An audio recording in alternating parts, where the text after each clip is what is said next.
তাহলে ডায়াবেটিস রোগী তাহলে দাওয়াত খাইতে হইলে এখন থেকে সমাজে ডায়াবেটিস রোগীকে দাওয়াত দিলে তাকে শাকসবজি, ডিম, মাছ, ন্যাচারাল অলিভ অয়েল, হ্যাঁ, সরিষার তেল, ভালো ঘি অ্যারেঞ্জ করে তবে রান্না করে তবেই তাকে দাওয়াত দিবেন।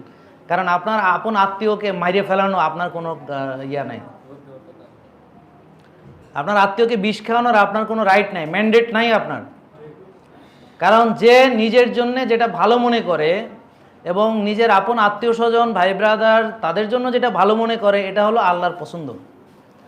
আর যে নিজের জন্য যে খারাপ খাবারগুলো চুজ করে এবং আত্মীয় স্বজনকে দাওয়াত করে নষ্ট খাবার খাওয়ায় তাদের অসুস্থ বানায়, সে নিশ্চিতভাবে শয়তানের দাসত্ব করে, বুঝা হোক না বুঝা হোক। কারণ কি?